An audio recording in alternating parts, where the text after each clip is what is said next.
starts. It's Thursday, the 14th, November 14th. And, no, it's Wednesday, November 14th. Because I can't hunt tomorrow and I can't hunt Friday.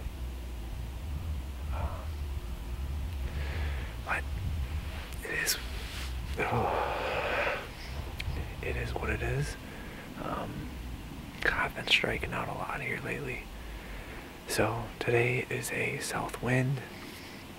Still back on these old flats. Last night I saw a nice buck on the railroad tracks pretty close to here. So I'm hoping that he dropped in this patch of woods over here on the private, which is probably like, I don't know, 300-400 yards away. And that's where he went last night, so I'm hoping he's still in the area. I'm sure he is. There's really good bedding, probably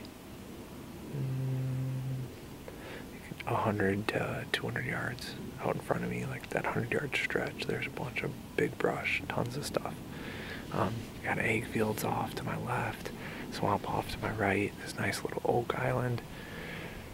I sat here exactly a week ago and saw 5 bucks and 4 does from a tree 25 yards right over there. Looking at it right now.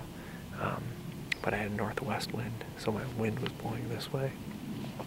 Now I have a south wind, so the wind's in my face, which is good. That way if they're running that same edge there, they won't smell me. Hopefully they won't run in that edge because I can't shoot it. It's just way too thick. There's no way to get a stand in there or even just like a ground blind or anything. I tried. It just doesn't work well for anything. So I'm sitting out here hoping they come through the opening. The does were out in the open. The bucks were running the thick stuff. So hopefully, my thought is that does will come out of this bedding area. They'll come mill around in here, maybe eat some acorns or something before they go out to those ag fields. And with them will come the bucks. And then I'll get a shot at one. I don't know. At this point in time, unless it's like a real small basket rack, I'm going to take it because it's the last day I have before gun season, and gun season's pretty harsh on these deer around here. So, we'll see what happens. Hoping for the best, as always.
Buck is right.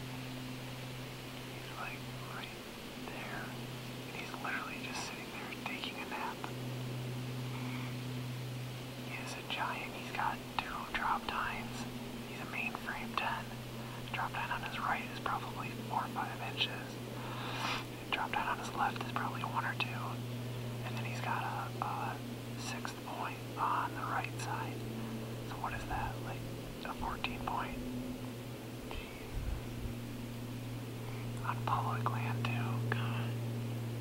I can't get down. There's too many leaves. There's too much noise. And he's laying there at 52 yards. My max distance is 40.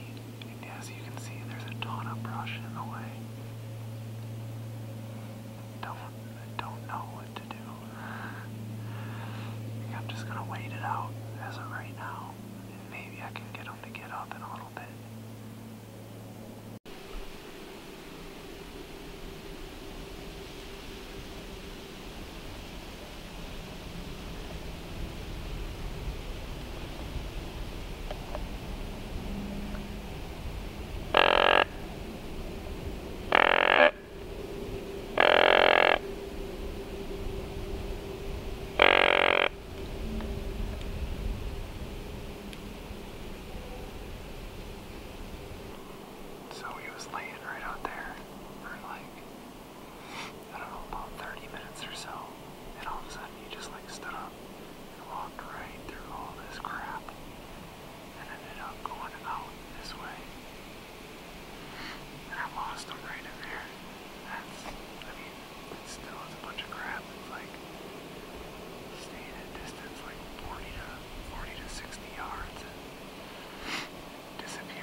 I was like, okay, do I go out or not? Do I keep stalking? And then within like 30 seconds, he came back through, and the big buck was with her. So I climbed back up, looked back up in my saddle, and I'm just waiting.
Well, that was seriously ridiculous. I haven't seen like really any movement and haven't been seeing a lot of deer at all for like the last 3 days, 4 days.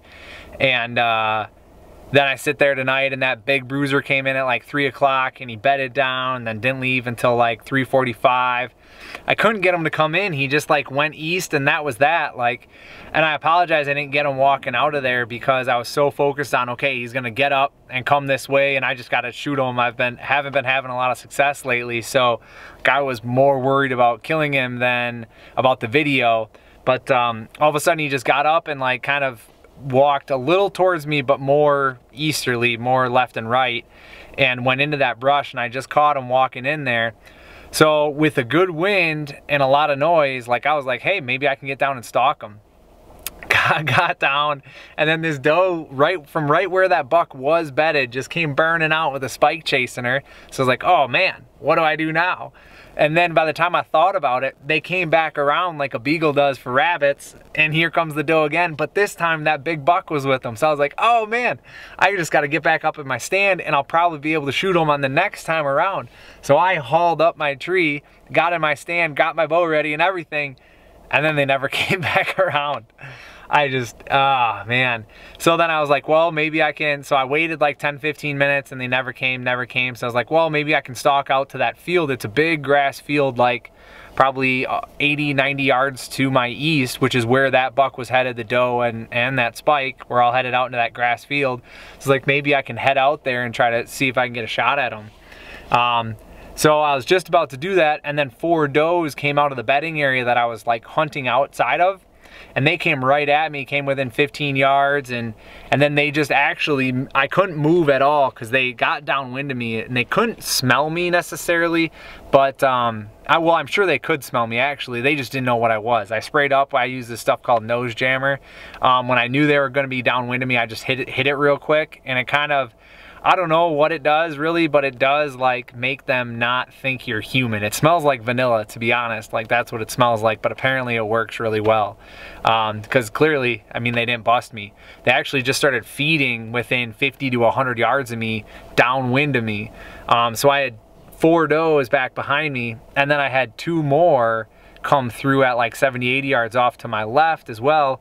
So I was sitting in the middle of 6 does, and I'm like, hey, another buck's got to be coming through at some point, or maybe he'll come back and recheck and get lost and pick up their trail or something. I don't know, but so I just stayed put, and that was not the right answer. He didn't come back through, but man, I'm very excited with how that turned out. Aside from me killing him, it couldn't have been any better, because that was just an awesome experience, and it's what you go out there for. I mean, on public land, like, you don't always see big deer. In fact, it's very, very rare. And this year I've been fortunate enough to see 5 of them actually, 5 big shooter bucks, and that one was by far like the coolest looking and the biggest buck that I had seen. And he was probably only 3.5, maybe 4.5 years old. He wasn't that old. And I know there's bigger ones out there, but just, you know, being able to see something like that in the flesh on public land, you know, and within 50 yards too, like, oh, it was cool. It was awesome. Super excited about it. And really how I set up on that one was there's a bed to the north of me, a bed to the south of me, and then that ridge that I was on is just a travel corridor between those 2 bedding areas. And that's how I set up, hoping that they'd come north to south, and I had like a southwest wind, so it was all set up for that. But they didn't do that at all. It wasn't to be honest, like, that buck actually came from the west and just came right in and laid down. There's actually a spot that I like to set up right where he came in, and if I would have been sitting there, I might have been able to kill him. But you know, that's the way it goes. You're always, you know, a few yards off. So I'm super excited. I hope you guys enjoyed watching that. It was really cool to see him, and hopefully he lives through gun season and I can still hunt him in the late season. Hopefully he sticks around that area too, but we'll see. Catch you guys later.